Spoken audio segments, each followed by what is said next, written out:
Devastating rains passed through central Florida earlier this week. Lake and Brevard counties received over 12 inches of rain in less than 12 hours, with some parts of Lake County receiving nearly 20 inches of rain.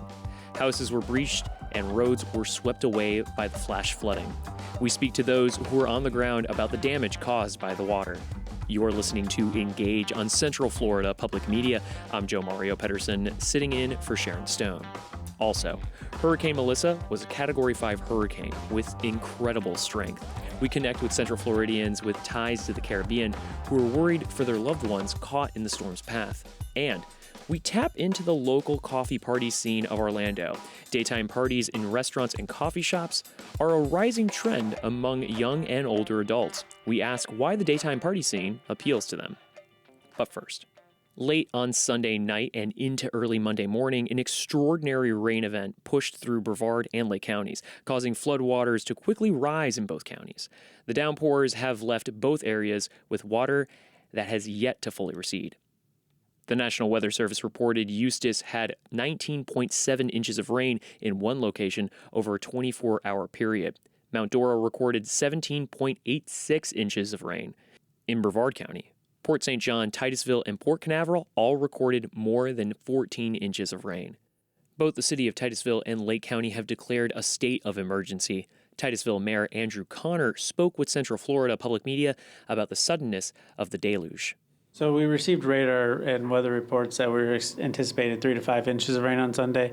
Nothing out of the ordinary really in Florida this time of year, but we really didn't anticipate the weather hanging on like it did.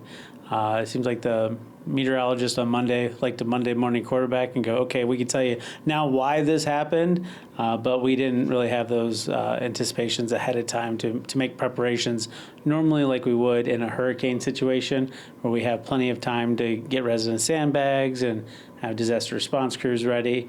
We were kind of really caught very much off guard. Were there any particular communities within Titusville that were especially vulnerable that saw more damage than other areas? Yeah, we have neighborhoods that are in a flood-prone area that, flood in a normal hurricane, and so they definitely were more affected this time around, and we're still working on addressing those areas. Unfortunately, with the wetlands being as saturated as there's not a whole lot of places where that water can go, but our crews are working on getting it moving downstream so it can keep flowing. We received reports last night that the St. John's has finally crested a little bit, so there's more room for that water to flow off too. You had declared a state of emergency. I was wondering if there's any way that you could explain to us how does that help those that are affected. I know in some other cases when a mayor declares a state of emergency that can qualify you guys for federal aid. Does the same thing work here, or how does that go? Yeah, so on October 27th at 10 a.m., I declared a state of emergency in the city of Titusville. And the goal of that was to streamline processes and make sure that our residents knew that we're going to do everything we possibly could to help those that are affected. Unfortunately, the county had not declared the same state of emergency in North Brevard County, and therefore that has kind of prevented us from swimming upstream. I'm currently in talks with our state government officials to try to see if we can get the state to ask on our behalf for FEMA support as we try to recover and rebuild and get some assistance for our residents. I know that the state is sending pumpers into Mount Dora to remove some of the water. Are you looking for those kinds of resources, or is it more of a relief type of resource that you're looking for? Yeah, so over the last few days, we've been accessing pumper trucks and septic sewer trucks, all the equipment we needed from other municipalities around the county. A lot of municipalities weren't affected in the southern part of the county. It was mostly just north of 528, right? So we kind of saw it up here. So we accessed the resources within the county, and even an FDOT sent a pumper truck to us as well.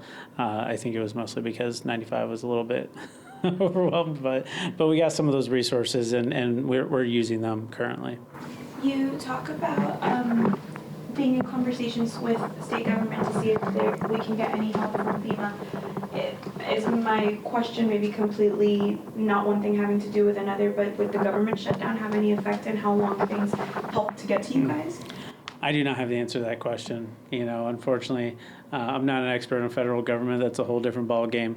But I can tell you, I have had a personal phone call with Senator Rick Scott, Representative Herodopoulos. They know our concerns. They're working on their end to help our residents here in Titusville. Would we happen to know possibly why Brevard has decided to not declare a state of emergency? Apparently, they didn't feel the damage rose to that level. But I can't speak for them. Seeing as that there were some roads that were considered, the damage was considered severe, how long could recovery efforts take? Do we know that, or is it too early to tell? It's kind of too early to tell at this point. We're still trying to make sure the water gets to where it goes, and we make sure those residents can get in and out of their homes, assess, and start that recovery process. It's really important that all of our residents go on the Brevard County Emergency Management page and report their damage, because the more reporting we have, the more numbers we can back up to say, hey, this was a real catastrophe, we need some help. At last night's city meeting, I know residents spoke about the elimination of trees, ponds being to their maximum level, and how that is affecting the flooding. Is there anything that maybe you are doing moving forward to prevent something like what happened this week happening again? Yeah. Well, first of all, I don't think we're going to get 15 inches of rain on a regular occurrence. I mean, that was kind of out of the ordinary, once in a 500-year storm, from what I'm being told by the engineers. But that being said, we're going to make sure we're doing everything we can to prevent this going forward. The first thing I asked council to do was to rework the stormwater master plan in its entirety to make sure we have the latest and greatest technology, science, techniques, so that when we're planning, we can update these things as things come available. I also think it's important that we take advantage of every available resource to us, and properties that are more prone to flood, that flood all the time. We as a city should look at maybe procuring some of those things to turn into stormwater ponds and make sure that we're keeping the rest of the neighborhood safe. Are there any residents that are currently displaced from their home? Yes. What resources are being provided for them insofar as shelter and material? So the Red Cross is set up at First United Methodist Church downtown. They're providing shelters, food, and things for people to kind of regroup and recover. So they ask that people bring their personal effects, medications, things like that, but there are blankets there and food. And then the Salvation Army was giving out supplies at our Harry T. Moore Social Services Center throughout the day yesterday, and I believe they're going to be out there again as well. I was actually out with them this morning, and I spoke to them, and they were telling me that it was about, out of the damages that they were assessing, about 6 to 10 homes were considered severely damaged. However, that it could take more time to know to what extent they need to go out there and help those residents. Have you been able to speak to them with that? Do you know anything about that? You're talking about the Salvation Army or Red Cross? Red Cross, sorry. I literally just got off the phone with the executive director of the Red Cross, Miss Janet, and so we're in constant communication about what's going on, and they're helping us collect damage assessments as well. And that's the beauty of our community, is it's not just the public sector, it's the private sector, the nonprofits, everybody kind of working together to figure out what was lost and how do we move forward. Red Cross was saying that they might be out there maybe 24 more hours. What are we going to do maybe for those people that still are not able to go home after those 24-hour period? What's the help for them? What's next for them? We're still assessing all those available options to try to help those residents. From my understanding, we had about 15 staying in there on Monday night. I'm not sure exactly how many stayed last night. I haven't gotten those numbers yet. But we're going to work with all of our nonprofit agencies. North Brevard Charities is a great one that's definitely helped in times of need to make sure people are housed and we get people where they need to be. That was Titusville Mayor Andrew Connor speaking during a press conference yesterday addressing the town's flooding. To speak with us now about the flooding scene in Lake County, we're joined by Central Florida Public Media environment reporter Molly Durig. Molly, thank you so much for being here. Thanks for having me. Molly, so you were there on Tuesday in the aftermath of this flooding. Can you just walk us through what you saw out there? Yeah, absolutely. I think what really struck me the most was the condition of North Donnelly Street. This is a road that pretty much in some parts has totally collapsed right around the downtown Mount Dora area. It leads right up to a retirement community where there were also some washouts, parts of the road that were washed out. Fortunately, no one was injured. Nobody died. There was a reportedly a close call with someone in a car crossing the street right before the collapse, but fortunately she was okay. But yeah, it's certainly a striking image. The road is closed down for the foreseeable future, and it's not the only road that's been closed down, but certainly from what I saw, it's totally collapsed. So that was very striking. There's also quite a lot of standing water in some parts, in some people's lawns, and some streets. Portions of other streets remain closed down a couple days after this storm. You mentioned, one of the main arteries there and a few other roads. I mean, how is navigating in and around Mount Dora? Yeah, so at one point, actually, on Britt Road, just outside of Mount Dora in Lake County, I had to kind of quickly slam on my brakes because I was approaching a thing of standing water. I mean, it was several inches deep, and I saw several other cars go on through. At least one car water was entering their vehicle. They were kind of like opening the door and trying to like drain it out like as they were driving.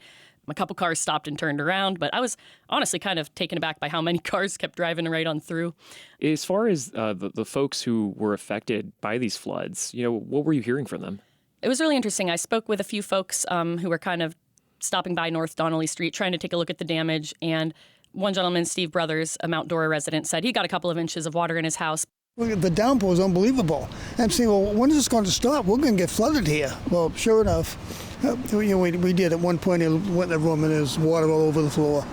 So we got to deal with it. We're not the only ones. I'm sure there's a lot of people worse off than we are.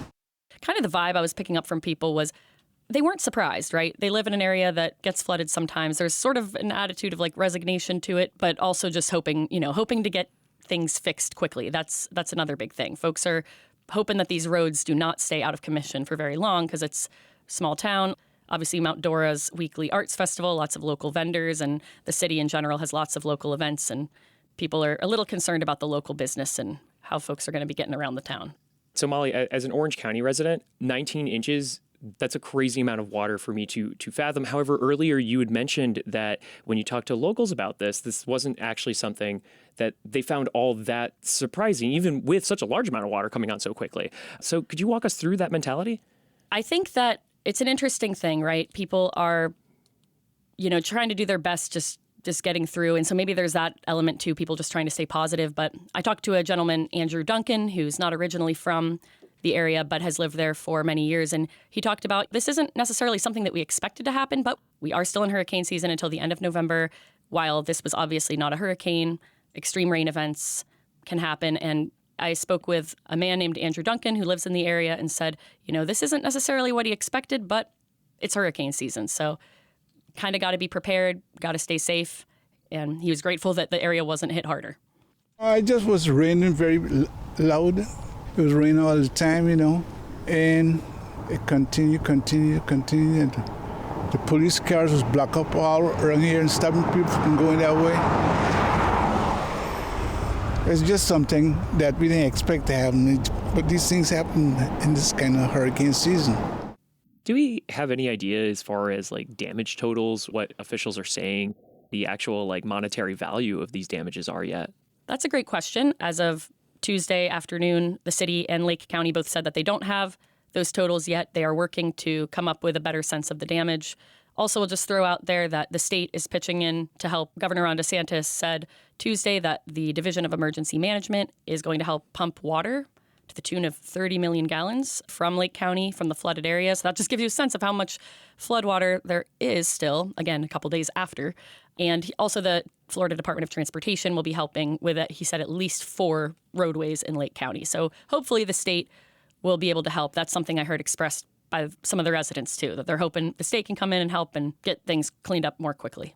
We're talking about the human element of this, obviously, but I'm wondering, since you are our environment reporter, if you noticed any wildlife that had actually been displaced as a domino effect of all of this. Obviously, humans are not the only ones affected by these flash flood events. Did you notice anything like that?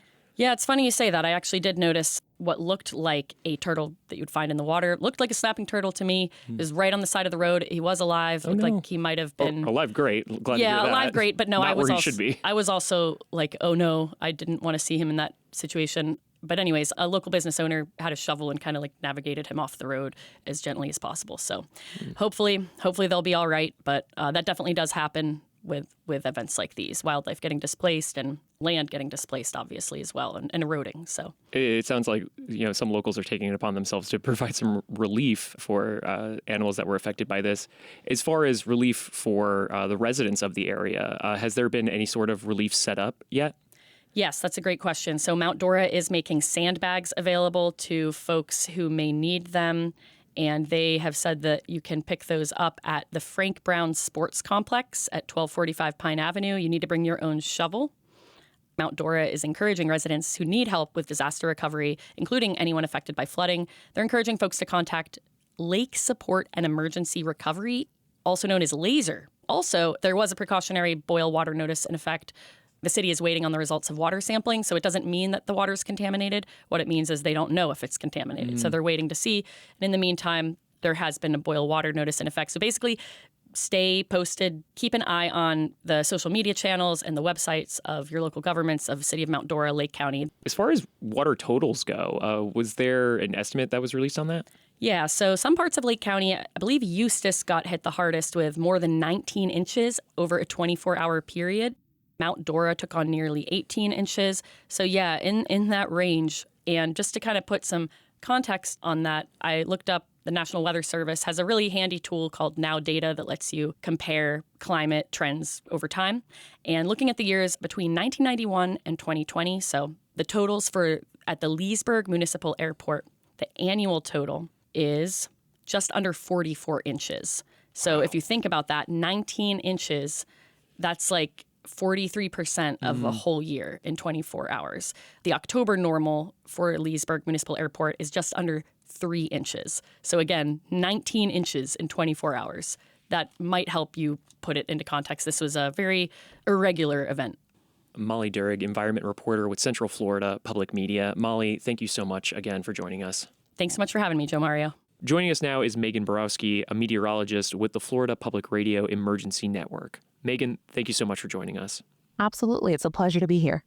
Megan, Floridians were pretty shocked by how much rain there was at the tail end of last weekend.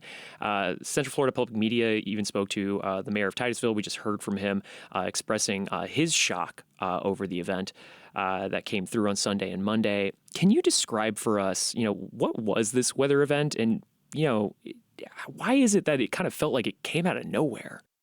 Yeah, I mean, it's a very good question, right? Because we didn't have like a big hurricane that was moving into our area. We didn't really even have a big weather system that was moving into our area either. What happened was we had a stall front nearby. We had winds coming off the Atlantic Ocean, and it kind of just set the stage to feed a great deal of moisture into Central Florida and kind of just feed heavy rain rates from thunderstorms during Sunday evening, and that really just set the stage for an unprecedented rainfall event, which, goes to show, again, we talk about this all the time, even leading up to hurricane season, that we don't necessarily even need to have a system move through to really trigger heavy rainfall. Now, of course, this is quite isolated, but, it's all we need is just a little bit of a front, good tropical moisture nearby, and wham, bam, boom, we can get these heavy thunderstorms and exceptional amounts of rainfall. As far as that storm is considered, Sunday into Monday, and then, we had additional rain come Tuesday, but especially in that Sunday to Monday, it just kind of hung over. Do we know what caused the system to kind of stall and hang over the counties like that for an entire day? Well, there was weak steering in the atmosphere. So, if you have stiff winds in the, the lower, the mid levels, you can get these storms moving on through quickly. But if you have kind of lighter winds, you can have these storms bubble up and then just sit overhead. And then, unfortunately, when you have that tropical moisture overhead, that just feeds the thunderstorm to, create heavy rainfall over that one area. So the culprit for that, was weak steering winds. Those storms just didn't have anything pushing them out of that one particular part of Lake County. As far as this kind of storm goes, I know that we're in the tropical season, though. You expect to see this kind of phenomenon from a tropical storm event, but when it comes to these these flooding events, I'm a little surprised that we'd see something like this outside of severe storm season. So my question is, is a weather phenomenon of this nature, is this unusual for this time of the year? Well, I would say, we're trending toward the dry season. Yes, we're still in tropical season, the hurricane season. This event obviously was very unusual. I would say, in October into November, we can see pockets of heavier rainfall. But certainly this particular event with the over a foot of rain, yes, very, very unusual, especially now as we're trending again out of your typical sea breeze thunderstorm season into dry season. Um, you know, we've seen in the past during sea breeze season those heavier cells developing and parking overhead and creating flash flood conditions. That's when I'd say an extreme event like this would be more likely to happen, especially if steering winds are weak. But yeah, this point in time, this is definitely an outlier and something that hopefully we don't see again anytime soon. I believe I am, and so are all of our listeners are right there with you on that. Um, I want to ask you a question here, something that you brought up earlier about perhaps something that informed this flooding. You mentioned, tropical fuel for this particular, not to mix metaphors here, but for this particular fire. Did we see this extreme weather as a result of Hurricane Melissa? Did it impact this weather in any sort of way? I don't know if I would say as a result of. I would certainly say that we had, we're kind of in the subtropics, borderline of the tropics as we got farther down into the Florida Peninsula. And so the ingredients that were kind of in the general vicinity to fuel Melissa were also nudging into our area. So I don't know if I would say causation, but I would say there's a correlation of, yeah, there was tropical moisture nudging into our area, and it was that same tropical moisture in general that was helping to feed Melissa, especially once the shear down in the Caribbean petered out. So not a direct impact, but a little bit of a connection there. A little bit, yeah, but again, not, this was not from Hurricane Melissa. I'll say that. Megan, can I ask you to stay with us on break? We want to talk to you more about Hurricane Melissa. Absolutely. Great. When we return, we'll speak with Megan Borowski about the impact of Hurricane Melissa. I'm Joe Mario Pedersen, filling in for Sharon Stone here on Central Florida Public Media. This is Engage. There's a lot going on in space, from efforts to land astronauts on the moon and liftoff of Artemis 1 to answering the age-old question, are we alone in the universe? Wouldn't you want to know if there was life on another planet? Are We There Yet? Explores space exploration every Tuesday at 6:30 here on Central Florida Public Media. You're listening to Engage on Central Florida Public Media. I'm Joe Mario Pedersen, sitting in for Sharon Stone. Ahead on the program, Orlando partying is moving out of the clubs and into the coffee houses, and the party begins much earlier. We'll talk about how millennials are shifting from nightlife to day life. But first, Hurricane Melissa barreled through the Caribbean this week, rapidly gaining Category 5 strength before hitting Jamaica with 185-mile-per-hour maximum sustained winds and torrential rainfall from the south on Tuesday. We continue with Megan Borowski with the Florida Public Radio Emergency Network.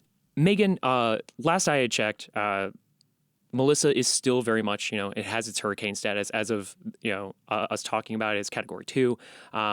Hurricane Melissa was a Category 5 storm, and the storm was interesting for a number of reasons. I was wondering if you could walk us through why Melissa stood out so much to meteorologists. Oh yeah, I mean, we could sit and talk about this for a while. First things first is we had shear in the basin, and so that prevented Melissa from becoming a hurricane right out of the starting gate.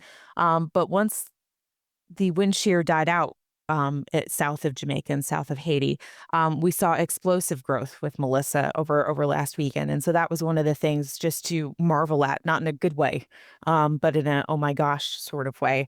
Watching this storm rapidly intensify as it's just moving so slowly over the waters, and watching it become one of the strongest hurricanes ever in the Atlantic Basin right before it made landfall.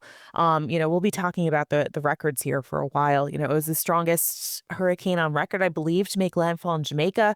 It has one of the lowest pressures in the Atlantic Basin. I believe at landfall, the pressure was 892 millibars, which is low, very, very low. It's not the lowest ever in the entirety of the world, but that is quite low. And then just again correlated with the pressure, the winds, extreme Category 5 winds at 185-mile-an-hour winds at landfall. So that explosive growth right before landfall, and also the lack of anything that was steering Melissa while it was impacting the islands. You really see the effects of a major hurricane amplified when you have that long duration of impacts over one area. So we'll be talking about all these things and looking at all these things for years going forward. Megan, you mentioned that Melissa had this incredible strength, the jaw-dropping strength. But we're on the other side of the peak of hurricane season. So my question here is it unusual to see a major storm of this caliber, a Category 5 no less, in late October? Well, I wouldn't say it's too unusual. If you remember back to even last year, Milton was maybe just 1 or 2 weeks ahead of what we're experiencing now. So the same M storm, so to speak. So we're at the same point in the alphabet.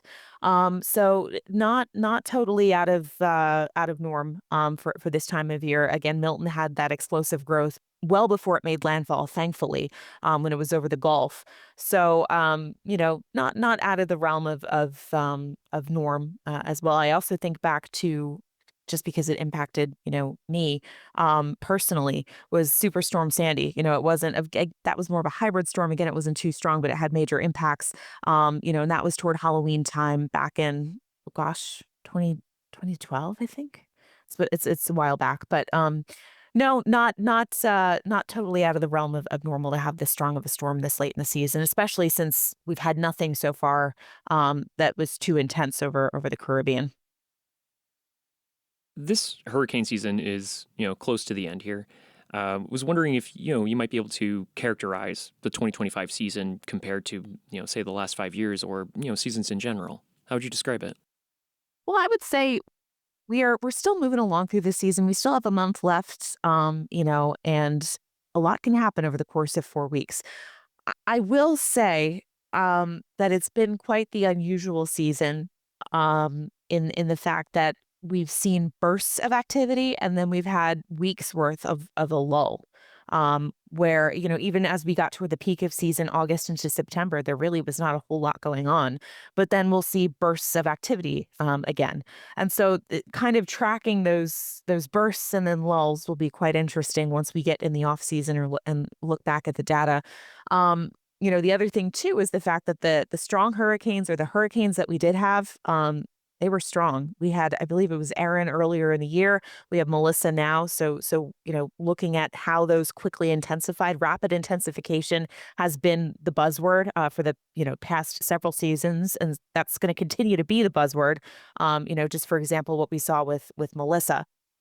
So that's another thing. And then the last one that I would say is the fact that we have lucked out in the contiguous United States. And I don't want to, we still have a month left, so I don't want to totally say we're in the clear.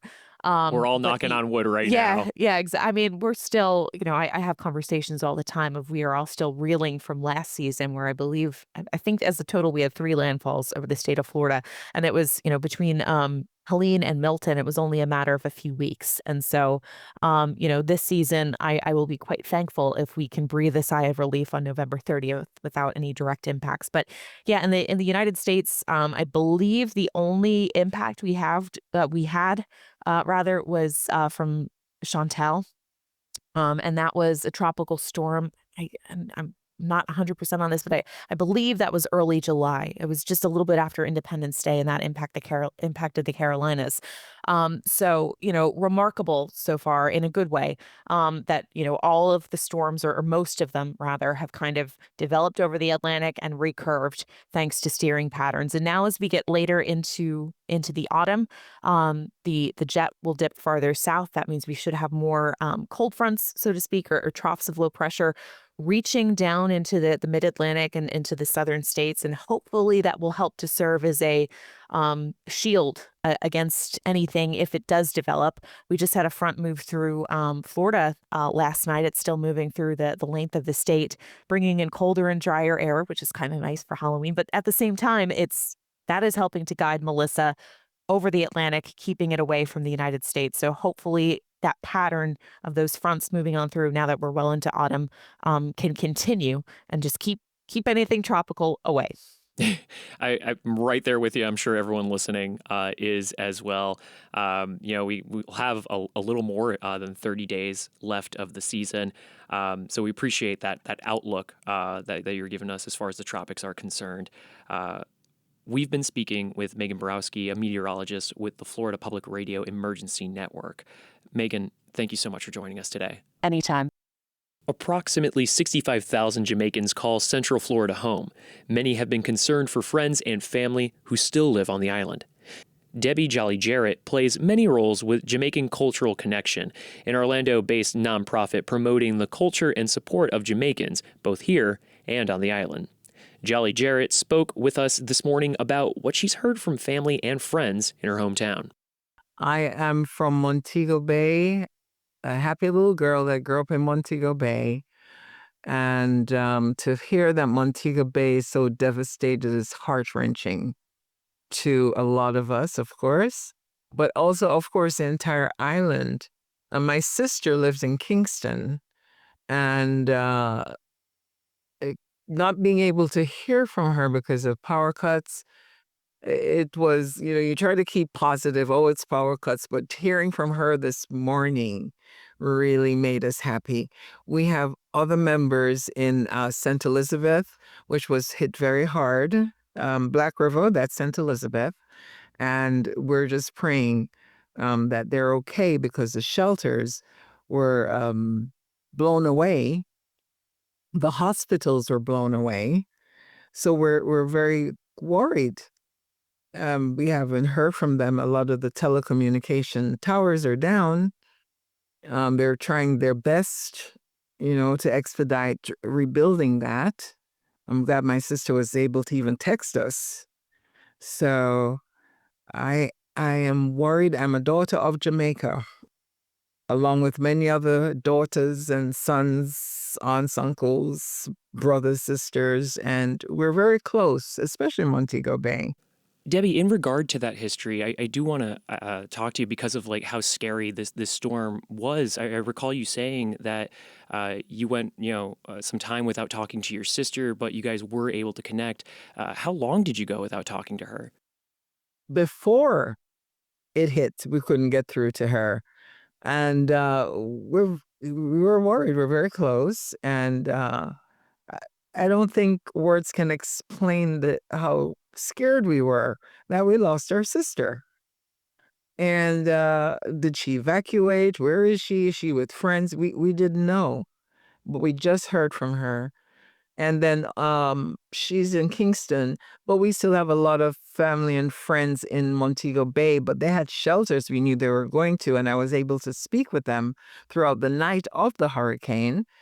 Power was still up, and I encouraged one aunt of mine. I said, please go to the shelter. She didn't want to leave, which is a big issue with hurricanes. People don't want to evacuate, and it's so imperative that they do. But she eventually went. I asked two friends of mine to go get her and take her to the shelter just down the road to the schools. Schools and churches were shelters. We had 800 shelters, and only 300 were occupied out of the 800, to show you that they don't want to go. Debbie, you mentioned that you were a daughter of Montego Bay, and there's been a lot of destruction there. As far as, the Montego Bay that you remember, how much of that is still standing right now? Not one bit of it, my dear. I'm really sorry to hear that. Not one bit. The videos I've seen, churches are down, schools are down, the beaches are mashed up completely. And, Montego Bay is the main tourist portal. And so to see that, that's devastating. As far as what it takes to start rebuilding, what sort of efforts are we seeing here to help that initiative? Okay, for instance, Jamaican Cultural Connection Inc., we have already started to troubleshoot. We want to go back to doing the monetary donations. And monetary donations, yes, to get food to the people, but also to get building materials and so on, whatever it takes to rebuild. Gravel to rebuild the streets because a lot of the roads are down. There were a lot of mudslides. We need to fix the drainage systems. So what we're doing on the 22nd, we're having a prayer breakfast and asking people to donate monetary funds. But if they also want to bring clothes and things like that, that's fine as well. But that's not our priority right now. Our priority is feeding the people, getting them what they need, That's going to be at Apopka Methodist Church. Debbie, as far as, that destruction that you mentioned with the roads, I imagine that there is a want to get that down there and, hug your sister, hug your family. I imagine it's probably difficult to get down there at this moment. Are there any plans to, or is right now a wait and see kind of moment? It's wait and see because we have two airports, Norman Manley in Kingston and Sangster Airport in Montego Bay. Sangster Airport in Montego Bay is totally gone. It's smashed. There's no airport. So they're working diligently to do what they can to build back that airport. However, Norman Manley in Kingston, they were able to make it so that for emergency landing only. That's what's happening. So people are trying to, a tourist, I must say, God bless the tourists. They're like, you know what, we're here and we'll help take things up off the street, debris. They're helping. Somehow reporting live from down there. I mean, everybody's has hands on deck. And in a way, devastation brings togetherness. It's not the circumstances that you want, but as far as the response goes, that's the best you can hope for. And I'm glad to hear that. Yes, and I pray that it doesn't just take a disaster to bring us together as one world and as Bob Marley sang, one love. Yes, but that's what's going on now. A lot of togetherness, no color, no creed, nothing, just everybody loving each other and helping each other, helping their fellow man. And that's beautiful. Debbie Jolly-Jarrett is with Jamaican Cultural Connection. We'll have links on our website.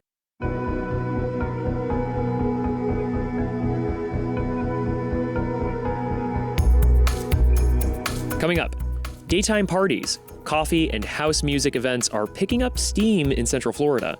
I went to one to see why it's getting so popular. You're listening to Engage. The Wrap is a podcast from Central Florida Public Media, curating the top Central Florida news stories and in-depth reporting each week. Join me, Brendan Byrne, as I bring you news headlines, deep reporting dives, and insightful conversations from the news team. A new episode of The Wrap every Friday morning. Get it wherever you get your podcasts. You are listening to Engage on Central Florida Public Media. I'm Joe Mario Pedersen, filling in for Sharon Stone. Coffee parties, daytime drinking, and daylight dancing. Getting lit while it's still light out. I'm talking about partying during the day. This came up in our newsroom meetings, a rising trend in daytime dance parties in coffee shops and other eateries. I'm a night owl myself. In fact, I live for late nights. I love that energy. But this is a party for early birds or those looking to head back to the nest at an appropriate time. It piqued my interest. Also, go to a party on company time? I'm sold. So I checked it out. I'm at the Orlando City Food Hall near Lake Ivanhoe Park for a Daylight Orlando Halloween party. Daylight Orlando puts on daytime parties and events. Now, coming here, I was expecting a small gathering inside the hall. Older millennials who might burn bright and fade fast. Instead, Daylight Orlando was like a mini house music festival, complete with vendors selling shirts, essential oils, and art. Inside the hall is 2 stories with dance floors on each. All around me are people in costume for the Halloween theme, including one guy who I just kept bumping into.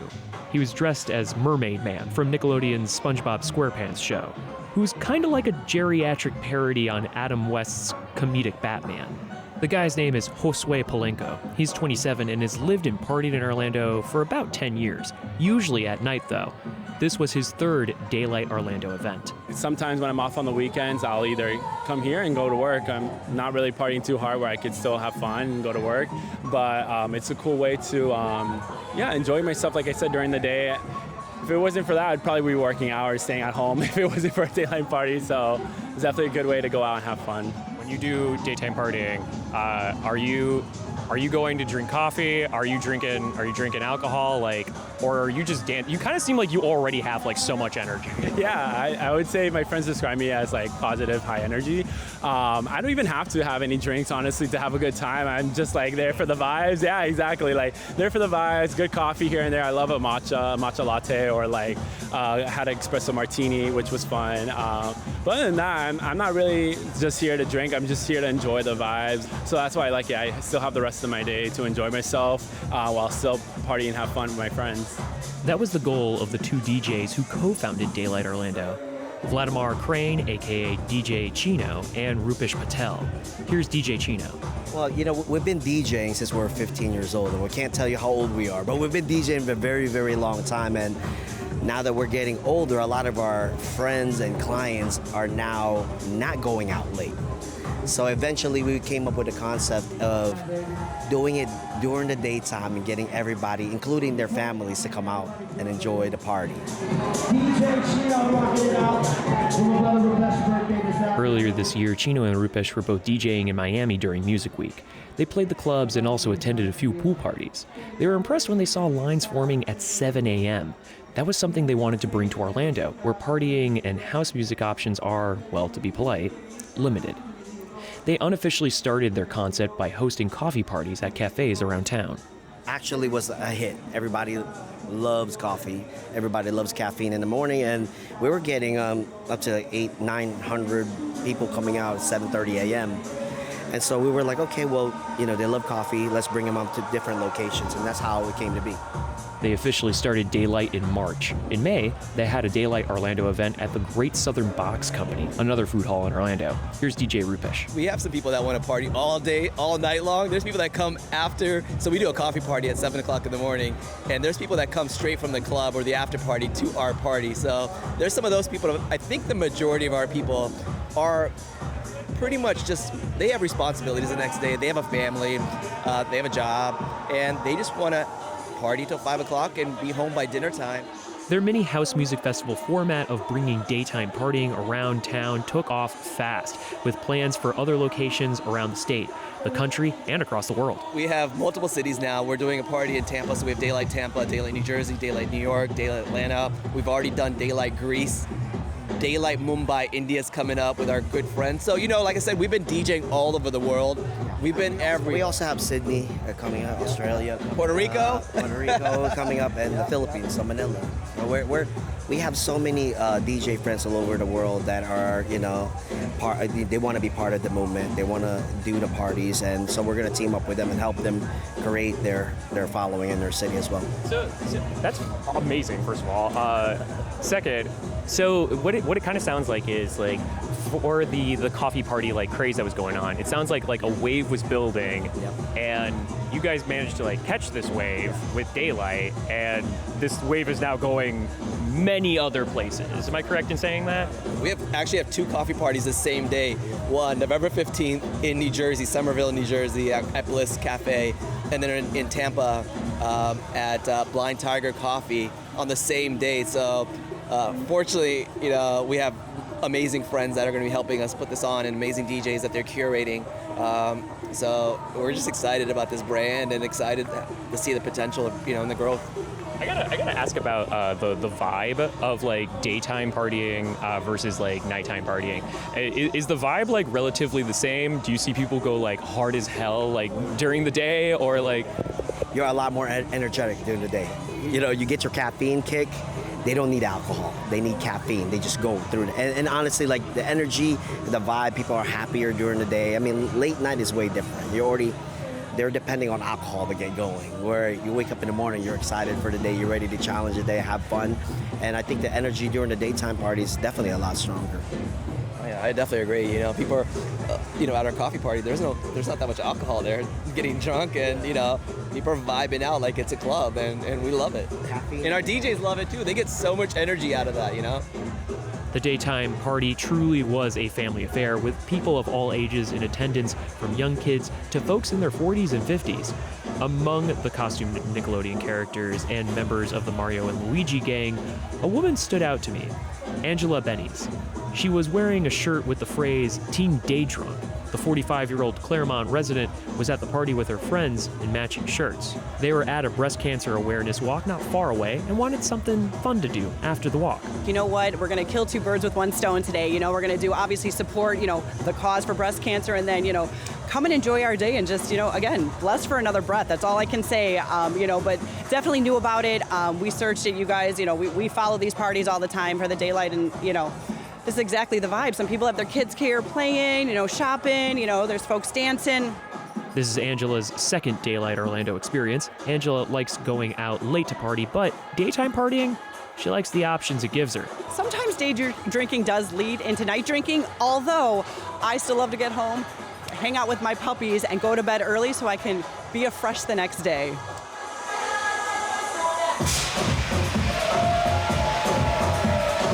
That's all for today's edition of Engage. Join us next Thursday when we look at how cuts in HIV testing and treatment are impacting Central Floridians. I'm Joe Mario Pedersen, sitting in for Sharon Stone. Thank you for joining us. All Things Considered is coming up following NPR News.